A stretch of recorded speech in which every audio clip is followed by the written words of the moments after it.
We Saved You a Seat is sponsored by the Oklahoma Family Network.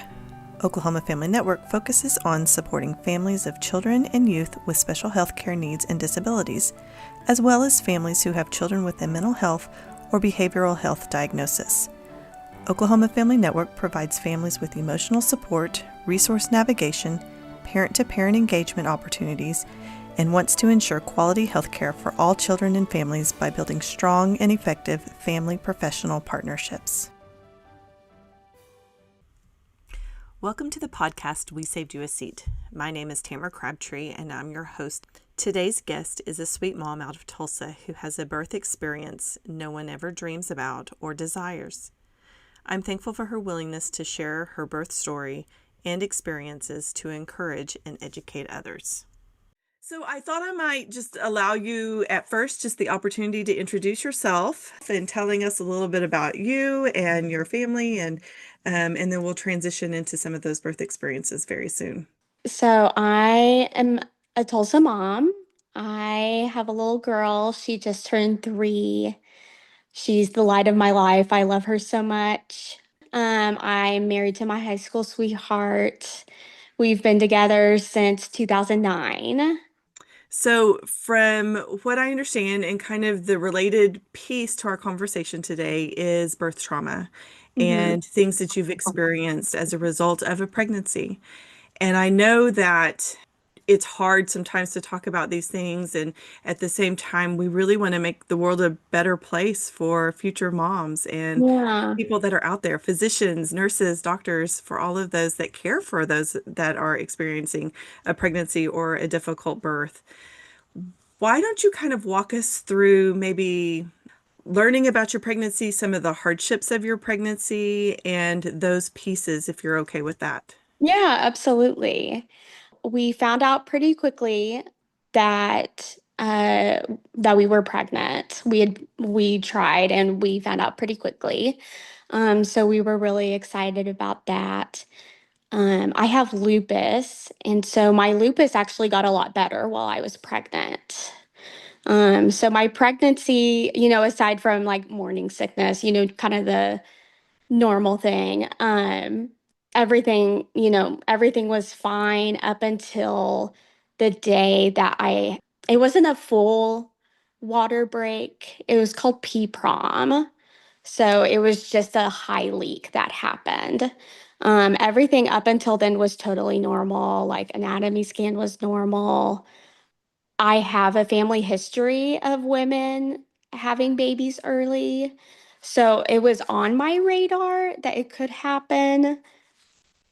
I just wasn't well, you don't expect it to happen, right? Especially when it did. So, and part of my mind, I had kind of prepared myself a little bit for having a preemie, but not as early. Are you comfortable sharing how early that was? Yeah, so my water broke at 32 weeks. I was actually at the gas station, funny enough. I was getting gas and I just kind of started noticing a little trickle. I was on my way to my pelvic floor PT because I saw one during pregnancy and I was like, well, this is going to be a great thing to talk to her about today. But then it became more intense and more fluid was coming out, and I got worried. So I called my husband. We decided that I should go ahead and go into the hospital and get checked out. I think inwardly in that moment, I knew that, oh gosh, this is like really happening. So I drove myself to the hospital, which the whole pregnancy I had joked with my husband, like, oh my gosh, this is going to happen when you're at work. I'm probably going to have to drive myself and won't be like the movies where like the husband and the wife are in the car together. And so, I got in the car, started driving. I called my pelvic floor PT to let them know that I wouldn't be going. And they told me, please go to the hospital. Please don't come here. Um, and then I called my mom to kind of let her know what was going on. And then I called my mother-in-law, let her know what was going on. And then by the time I got to the hospital, I walked inside. I was there for probably, it might have been 20 or 30 minutes before my husband got there. So I think I was in a little bit of shock during that time, but I was also kind of going through the motions like nothing big was going on. Thankfully, I wasn't having a panic attack or anything, which is good because I have anxiety. But I don't know. Yeah, it was crazy. Um, they came in and checked me and said, "Well, you're at a 2." And I said, "What? I've just been walking around at a 2." And I had no idea. They had me sign paperwork, saying like I'm okay with being admitted. I won't get out of bed. Yes, you can do the steroid injections and magnesium and all that. And then my husband came in, and I think that's when it really hit me. Like, oh my gosh, like I am not leaving this hospital without having this baby. And it definitely, as they're trying to rush to hurry, like, okay, we don't know how much time we have until you deliver, so we need to hurry and get all these medications in you. You need to sign all these papers, and your mind isn't even totally there. Yeah. So it just kind of feels, at least for me, it felt like I was just going through motions of things. I'm glad at least my husband, showed up and he was able to understand what all they were asking of me, because in that moment I probably couldn't process everything. Yeah, it's nice to have that support system It in place is. for a delivery such as Yes. this. Um, okay, so 32 weeks, your waters broke. Kind of that PPROM piece, the premature rupture of membranes. Yeah. Um, how long were you able to stay what they call antepartum? So maybe Yeah. prior to delivery, where you're on Yeah. bed rest in the hospital, Right. were they able to keep her in a little bit longer? Yes. So she was able to stand for a week. And yeah. So prior to this experience, I didn't know that that was a thing. That you were able to, even after your water had broken, that you could still have baby in for a period of time. And the most they were going to let me go was 2 weeks, because after that, the risk of infection would go up. But I ended up getting a fever and my heart rate was higher. And so they just decided that they would just induce me the next day. So you were able to keep her in for about a week. You Hmm. kind of got a fever, so they were a little bit concerned about your health at this Yeah. point. Yes. And then they induced. So they didn't go in for a Yeah. C-section. They went ahead and They decided didn't. to induce labor. Yes, they did. So they started Pitocin at midnight. My OB was really sweet. She said, let's just do it really gradual, increase in dosing. So they did it really gradual throughout the night. She came and checked on me at 6 a.m. and she was like, they haven't really given you enough. So let's bump it up a little bit. And that really kicked things into gear. That was at 6 a.m. I can't remember if I was at a 5 at that point. Um, and so then 3 hours later, 3.5 hours later, so around 9, I kind of started to feel like some pressure and things. Mm-hmm. My husband went out to the waiting room just to kind of like let our family know like where we were at. And then around 9:30, I started kind of panicking, thinking, okay, I need to hurry up and get this epidural, I think. I wasn't having, I couldn't feel contractions, but I started feeling a lot of like pressure. And so I told my nurse, like, hey, I think I'm ready for the epidural. Inwardly, I knew that I think I was about to start pushing. Okay, so when she checked you, you were about a 5 and you had not had an epidural up to that point? I hadn't yet because I didn't really feel anything. Congrats. Thanks. Thanks. I know. Yeah, I mean, I felt a little bit of burning in my thighs, I think. But yeah, I really didn't have a lot of discomfort. I That was a huge blessing. But yeah, she checked me, um, and she said, "Don't panic. You're not getting an epidural."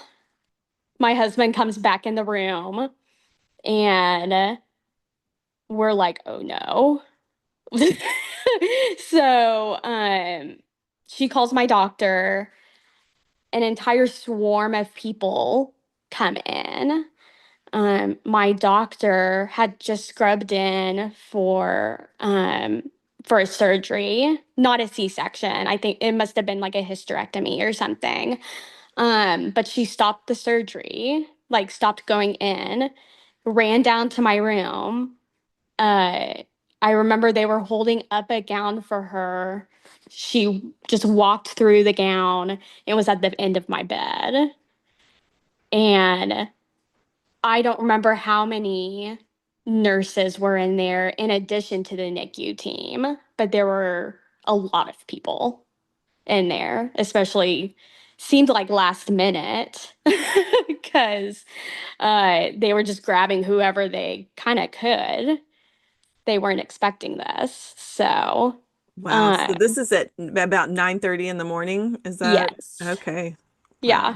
So in a matter Yeah. of 3 hours, it was like, okay, well, we're doing this. Yeah. Yeah. Um, and I don't know if it's because of her size, because she wasn't at full term. Was it painful? Yes. Um, but my experience wasn't, like how in movies they have people screaming or things like that. Obviously, I made like some noises, but it wasn't a scary experience like that. And so I pushed for 30 minutes and she was born. So she's here. She's here. There was, her APGAR scores were high and she was pink and perfect and they brought her over to me. Um, my nurse had immediately started me on oxytocin, so I felt way up in the clouds. And it felt like a long time that I was getting to hold her, but my husband has said since then that it really was probably a minute Hmm. that I got to hold her. And then the sweet little NICU nurse came over and she seemed really sad that she had to, take baby. And so but again, I was kind of on another planet. So I just kind of handed her back and they took her to NICU. And then my mom came in afterward and sat with me, which was really special. Moms play a really nice role after our deliveries, don't they? Yeah, they do. So your recovery post delivery, and a lot of times we talk about that fourth trimester Mhm. of recovery for moms after they've delivered. And so I'm wondering if maybe you could share little pieces of that as well. Yeah, yeah. So, um, about 2 weeks after I delivered, I was anticipating this. My rheumatologist told me to expect a flare up. So I had a flare up. They started me on Plaquenil. I wasn't on any lupus medication when I was pregnant. That was a big thing. I think also just trying to heal too while your baby's in NICU. And I was exclusively pumping. So that was a lot on my body. I had had that trauma of, having a traumatic birth. And thankfully, I was able to mitigate a lot of my postpartum depression and anxiety and OCD through my therapist that I saw. I had already been established pre-pregnancy, so I already had a relationship with them. I also did telemed with them while I was in the hospital waiting to deliver. And I think that made a really big difference for me. I think that a lot of times having those established therapy appointments definitely help, and then being able to say, okay, I am going to recognize my maternal health, because that's a whole Yeah. other piece, and having a baby in birth trauma, all of that definitely impacts our maternal mental health on that. Yeah, So. absolutely. So tell us a little bit about the lupus and maybe how that impacted you, and maybe a little bit about the flare-up. Yeah, my lupus symptoms are my muscles hurt, my joints will hurt and swell. I'll get the butterfly face rash. I have sun sensitivity. I mean, there's a whole slew of things, but thankfully mine doesn't affect my heart, my kidneys. Because I know those are things that you watch out for with lupus. And so I'm grateful that that wasn't impacted after delivery. But since my 2 week flare up was still while she was in NICU, it made it really hard for me to still be able to pump around the clock and go to NICU once a day to visit her. And then the guilt of I'm only going up once a day, but that's all I can do. Because if I get too tired or too stressed out, it's going to impact my milk supply. And right now, that's most important for her is to be able to get the breast milk that I'm producing. It also impacted, what medications could I take or could I not take? There were certain things that they offered to me, like, well, you can take this, but you can't breastfeed on it. Or you can take this, but it might work, it might not. It might take several months for it to go into effect, but it's safe for breastfeeding. So trying to weigh those options. And at the time, I decided for me, and especially my anxiety around, I've heard that they can get necrotizing of like their colon or things like that, especially in preemies, and breast milk can help that. So that helped to ease my anxiety to go ahead and decide I'm going to pump. And if there's a day that I have to dump it because I had to take a medication, I'll do that. I was lucky enough that I had a good supply and was able to do that. Um, and very early on, while my milk was coming in, she used donor milk, which I'm incredibly grateful for. I don't know if the lupus caused my milk to come in a little bit later, but it took like 5 or 6 days for my milk to come in. But yeah, another thing with lupus and pumping or breastfeeding, whenever I would have like inflammation in my breasts, like you would get clogged ducts, that would just make my lupus so much worse because it's inflammation. And what does lupus love? It loves inflammation. So during my pumping journey, which I pumped for a year until she turned 1, um, that was really hard. Having to deal with that pain on top of, handling like a preemie baby.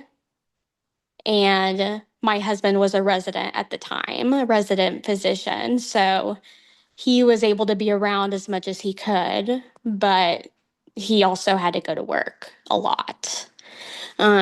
So that kind of all of that combined made my lupus a lot worse.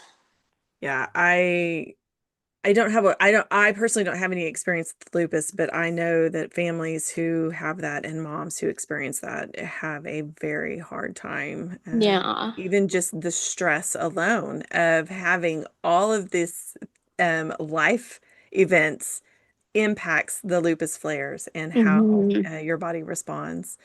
So, as far as being an advocate for yourself during pregnancy, what were some of the things that you did to advocate for yourself, and maybe some things, maybe tips for moms who experience maybe a PPROM or something that would land them in the NICU? Yeah, I think during pregnancy, we were still trying to figure out what was wrong with me medically. I was diagnosed with lupus while I was pregnant. Even though I felt better while I was pregnant, I still did have some symptoms and was able to get in with a rheumatologist. And that's when they diagnosed me. So I think, if you have prior medical symptoms that you're noticing still during pregnancy and you're still trying to figure out answers of what's going on, even though sometimes doctors are a little afraid of pregnant people, I feel like. Uh, they're a little afraid, just because there isn't as much research done in pregnancy, which I understand. But I think just continuing trying to find answers for what's wrong, continuing to stay on medication that's needed, especially if your doctor suggests that you stay on something. I think that's really important. I stayed on my mental health meds throughout my entire pregnancy.